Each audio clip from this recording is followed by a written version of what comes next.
بسم الله الرحمن الرحيم يا أيها الذين آمنوا لا تلهكم أموالكم ولا أولادكم عن ذكر الله ومن يفعل ذلك فأولئك هم الخاسرون واذكر اسم ربك وتبتل إليه تبتيلا يا أيها الذين آمنوا اذكروا الله ذكرا كثيرا ألا بذكر الله تطمئن القلوب صدق اللہ العظیم۔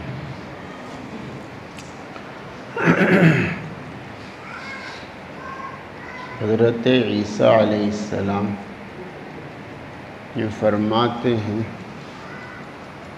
اللہ کے ذکر کے بغیر جو بات چیت کی جاتی ہے اس سے دل سخت ہوتا ہے،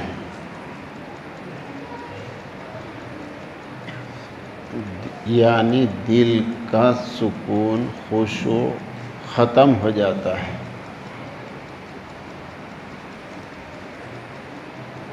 اللہ کے ذکر کے بغیر مثلا جو کام ہو گیا وہ کسی کو بتانا ہے تو کہو الحمدللہ اللہ پاک نے یہ کام کر دیا ہے۔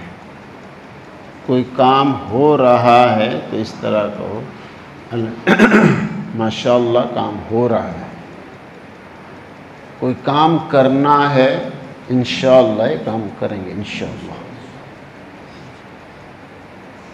یہ اللہ تعالیٰ کے ذکر کے ساتھ بات ہے۔ جو اللہ تعالیٰ کے ذکر کے بغیر بات ہوتی ہے تو دل سخت ہوتا ہے۔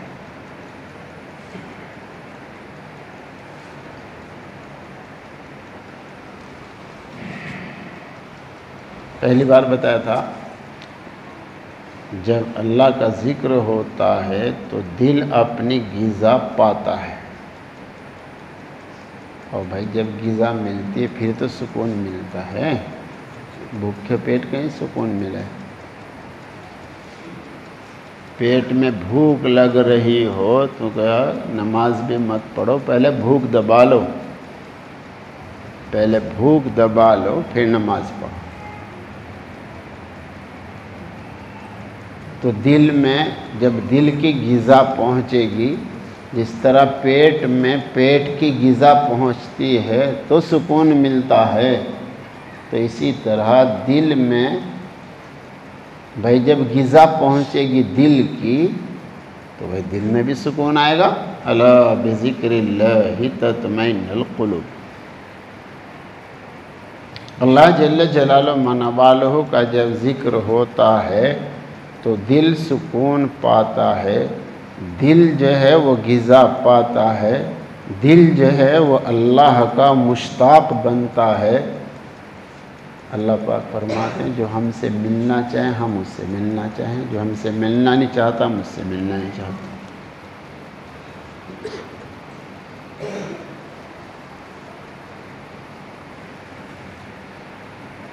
اللہ تعالیٰ کا شوق بڑھتا ہے، اللہ پاک کی طرف دل چلتا ہے، اس میں سکون بڑھتا ہے۔ یہ جب ہی ہوتا ہے جب اللہ پاک کا ذکر ہوتا ہے۔ اب ذکر کی کئی صورتیں ہیں۔ ایک ذکر سری ہے جو عام طور سے بتایا جاتا ہے کہ بھائی 3 تسبیح پڑھ لو، تو یہ تیسرا کلمہ درود شریف استغفار کی آہستہ تلقین کی جاتی ہے، ان کو آہستہ پڑھو، تو یہ ذکر سری کہلاتا ہے۔ تلاوت کرنا یہ اللہ پاک کا ذکر ہے، بھائی کم سے کم ہے 1 پارہ پڑھ لو، جو حافظ نفلوں پڑھ لو، جو حافظ نہیں دیکھ کے پڑھ لو، جو نہیں پڑھا ہوا ہے پڑھنا شروع کر دو۔ یہ سب ذکر سری ہی کہلاتا ہے۔ ایک ذکر جہری ہوتا ہے، وہ جب کسی سے کوئی آدمی مشورہ کرتا ہے زور سے ذکر کرنے کا، تو وہ ایک طرح کا روحانی معالج ہوتا ہے، وہ بتاتا ہے کس طرح کرنا ہے، کب کرنا ہے، کہاں کرنا ہے، کیوں کرنا ہے۔ وہ تو ایک مشورے کے ساتھ ہوتا ہے، وہ تو کوئی روحانی معالج روحانی ڈاکٹر بتاتا ہے کہ زور سے ذکر کرنا ہے، 13 تسبیح پڑھنی ہے،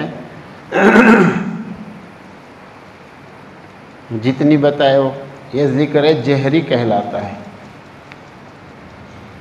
جب آدمی مسنون دعاؤں کا اہتمام، یہ بھی اللہ کا ذکر ہے، جب مسنون دعاؤں کا اہتمام کرتا ہے اور یہ آہستہ والی تسبیحات کا اہتمام کرتا ہے اور زور سے ذکر کرتا ہے،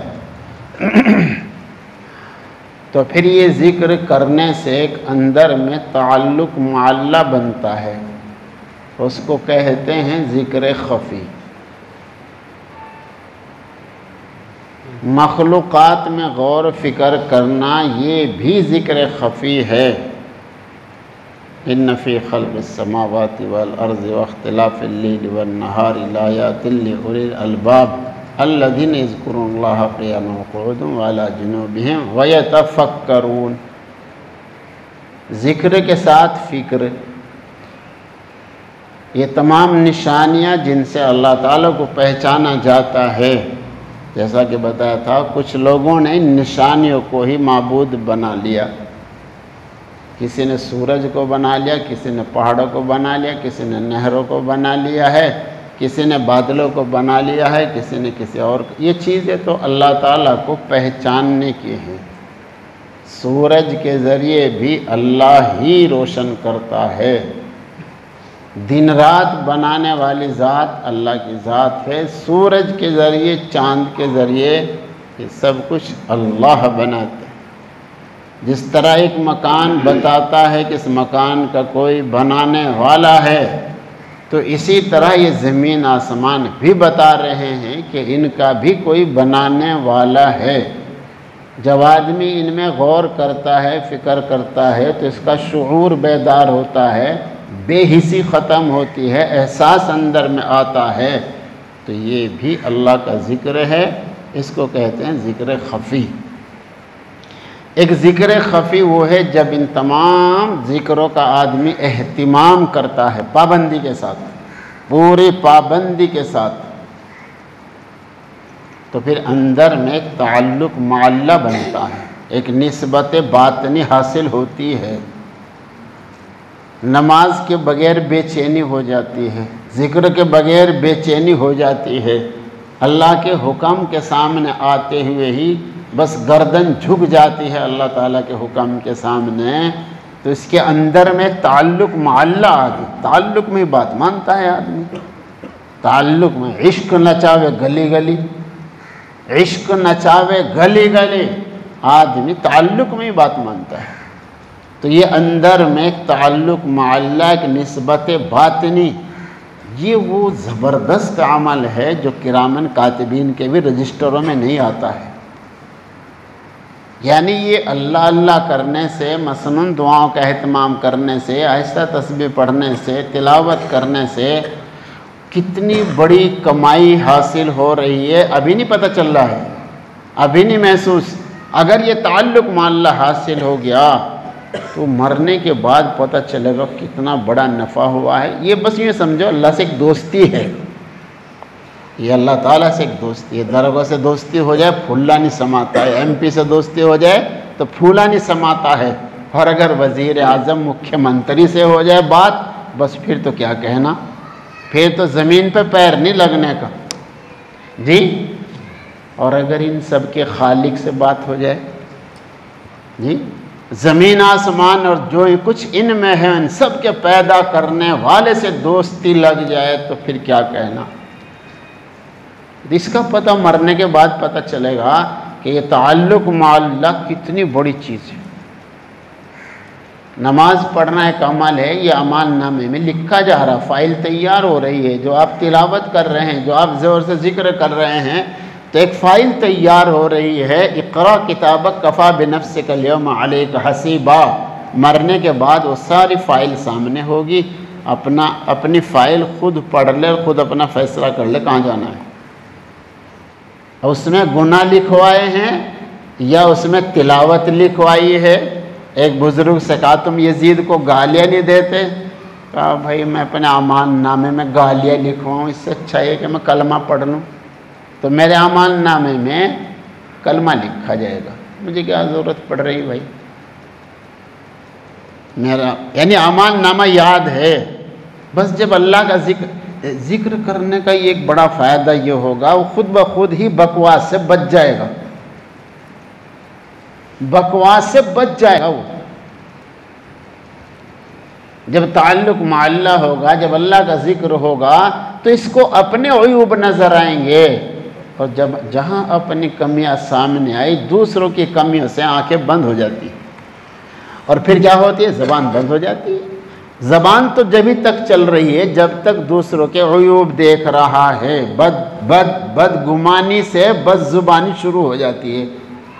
بدگمانی سے بد زبانی شروع ہو جاتی ہے. اور جب یہ اللہ کا ذکر کرے گا تو اس کے دل میں سکون آئے گا، ایک تعلق مع اللہ آئے گا جی، تو اس کی زبان بند ہو جائے گی. دوسروں کے عیوب گنوانے سے، دیکھنے سے اس کی آنکھیں بند ہو جائیں گی، تو اس کی بکواس ختم ہو جائے گی. اور اس بکواس میں ہی دل میں سختی آ رہی تھی. بکواس تو ہوئی جو اللہ کے ذکر کے بغیر ہے. ابھی بتایا حضرت عیسیٰ علیہ السلام نے فرمایا یہ جتنی باتیں اللہ کے ذکر کے بغیر ہوتی ہے ان سے دل میں قساوت آتی ہے، سختی آتی ہے، اور خشوع ختم ہو جاتا ہے، سکون ختم ہو جاتا ہے.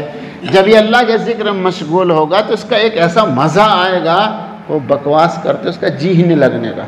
بکواس بند ہوئی، دل روشن ہوا.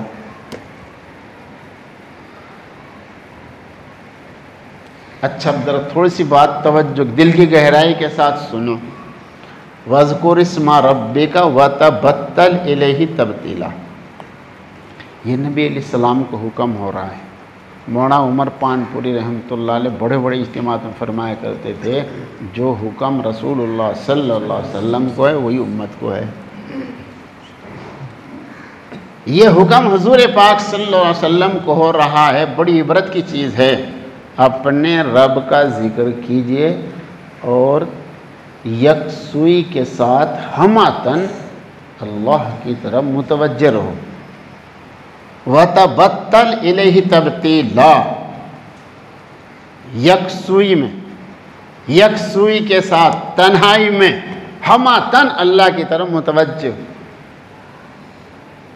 یہ لکھا ہے نبی علیہ السلام، سارے انبیاء علیہ السلام براہ راست ذکر اور ہدایت اللہ سے لیتے تھے. ہم تو پیر صاحب سے لیتے ہیں. ہم تو ذکر کس سے لیتے ہیں بھائی؟ پیر صاحب سے لیتے ہیں. اور انبیاء علیہ السلام ذکر کس سے لیتے تھے؟ براہ راست اللہ سے لیتے تھے، اور خود معصوم ہوتے تھے. آپ اندازہ سوچو، ذرا گہرائی کے ساتھ سوچنا ہے بات کو. ذکر کس سے لیتے تھے؟ اللہ سے. براہ راست ہدایت اور ذکر اللہ سے لیتے تھے، اور خود کیا ہوتے تھے؟ معصوم. ہم نے جس سے لیا وہ معصوم نہیں تھے. سوچو، غور کرو. ہم معصوم نہیں، اور رہتے ہیں عوام الناس میں. بھائی ہمارے بڑے تو معصوم نہیں تھے، جن سے ہم نے حاصل کیا ہے وہ معصوم نہیں تھے. جن سے میں نے ذکر حاصل کیا وہ معصوم نہیں تھے، کیونکہ نبی نہیں تھے. بس سمجھ ماری؟ میں معصوم نہیں اور رہتا ہوں عوام الناس میں. کچھ سمجھ میں آ رہا؟ نہیں آ رہا؟ اب اندازہ لگاؤ، جو ذات گرامی براہ راست اللہ سے لے اور خود کیا ہو، اس کو یہ حکم ہو رہا ہے کہ تنہائی میں یکسوئی کے ساتھ متوجہ رہو.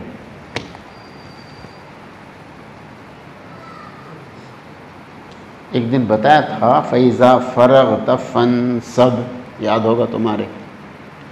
بیوی کو سمجھانے کے بعد اور بچوں کو سمجھانے کے بعد مسلح ڈال کر بالکل الگ ہو جاؤ، تم ہو اور اللہ ہو. عبادت تو وہ بھی ہے، بیوی کو سمجھانا، شاگردوں کو سمجھانا، مریدوں کو سمجھانا. عبادت تو یہ بھی ہے، مگر اس میں مخلوق کا واسطہ آ رہا ہے. یاد؟ شاگردوں کو سمجھانا، مریدوں کو سمجھانا، مخلوق خدا کو سمجھانا، مریدوں کو سمجھانا ہے تو یہ بھی عبادت، مگر اس میں مخلوق کا درمیان میں واسطہ آ رہا ہے. اب اس سے ہٹ کر الگ مسلح بچھا دو. بس تم ہو اور اللہ ہو، تم ہو اور اللہ ہو، اور کوئی نہ ہو. یہ ہے وَتَبَتَّلْ إِلَيْهِ تَبْتِيلًا، اس لیے حضور پاک صلی اللہ علیہ وسلم رات میں بلک بلک کے روتے تھے، اس طرح آواز آتی، جس طرح کھولتی ہوئی ہانڈی کی آواز ہوتی تھی، اس طرح آپ کے رونے کی آواز ہوتی تھی۔ کہیں آیا کہ جس طرح چکی چلتی ہے نا، کہیں یہ آیا جس طرح چکی چلتی ہے اس طرح آواز آتی تھی آپ کے رونے کی۔ یہ کب ہوتی؟ جب بالکل بس اللہ ہوتے تھے اور رسول اللہ صلی اللہ علیہ وسلم ہوتے تھے۔ تو جو اللہ سے لے رہے ہیں خود معصوم، ان کا حال یہ، تو ہمیں کتنا اللہ کے ذکر کا اہتمام کرنا چاہیے، چاہے وہ تبلیغ میں رہے، چاہے وہ مدرسے میں رہے، چاہے وہ خانقاہ میں رہے، تو ہمیں اللہ سے بالکل ہماتن متوجہ ہو کر، کسی کا واسطہ نہ ہو، ایک وقت ایسا ہو کہ جس میں اللہ ہو اور بندہ ہو، بس براہ راست اللہ سے معافی تلافی، رونا جانا، بلکنا، اور اللہ کا ذکر تنہائی کے اندر، چاہے وہ حفظ کے درجے کا مدرس ہو، چاہے وہ ناظرے کے درجے کا مدرس ہو، چاہے وہ امیر صاحب ہو، چاہے پیر صاحب ہو، چاہے امام صاحب ہو۔ تو اندازہ لگاؤ کہ آج کل ہمیں کتنا ضروری ہے تنہائی میں اللہ کے ساتھ دوستی لگانے کی اور اللہ کے ذکر کے اہتمام کرنے کی، جب سید الانبیاء صلی اللہ علیہ وسلم کا حال یہ کہ وہ رات میں بالکل تنہائی میں اللہ کی طرف متوجہ ہوتے تھے، ہما تن وَتَبَتَّلْ إِلَيْهِ تَبْتِيلًا، تو مجھے اور آپ کو کتنی ضرورت ہے۔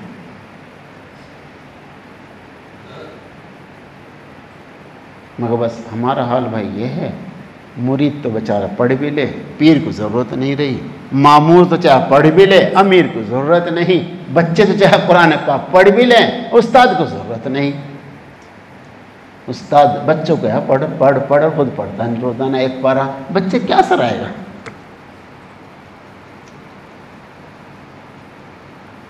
اس لیے بھائی ہماری بات بے اثر ہو رہی ہے، بڑے بڑے اجتماعات، بڑے بڑے جلسے، یہ سب اسی لیے بے اثر ہو رہے ہیں کہ ہماری بات ہی بات ہے، بھائی عمل نہیں ہے دوستوں۔ اس لیے پڑھنے میں برکت نہیں، پڑھانے میں برکت نہیں، پیری مریدی میں برکت نظر نہیں آ رہی، یہ سب اسی لیے بے برکت کام ہو رہا ہے جی، بے جان کام اس لیے ہو رہا ہے جس کا بار بار شور میں چاہ جاتا ہے، جس کو اپنی فکر نہیں، اس کا کام بے جان ہے۔ کچھ سمجھ میں آ رہا کہ نہیں آ رہا؟ بھائی ماں کو بھی چاہیے بچوں کو سمجھانے کے بعد اللہ کی طرف متوجہ ہو جائے، ابا کو بھی چاہیے جی بچوں کو سمجھانے کے بعد اللہ کی طرف متوجہ ہو جائے، استاد کو بھی چاہیے اور پیر کو بھی چاہیے اور امیر کو بھی چاہیے کہ اپنے ماتحتوں کو سمجھانے کے بعد اللہ کی طرف متوجہ ہو جائے۔ ان باتوں میں تاثیر اللہ ڈالیں گے، ہمارے بس میں مجھے بھی اور تمہیں بھی ہدایت اللہ دیتے ہیں، تو اللہ کی طرف متوجہ ہو جائیں۔ یوں نہ سمجھے کہ ہم خانقاہ میں جاتے ہیں کافی ہو جائے گا، نہیں بھائی، اللہ سے رو رو کے مانگنا پڑے گا۔ اللہ مجھے بھی تمہیں بھی توفیق عطا فرمائے۔ واہ خدا۔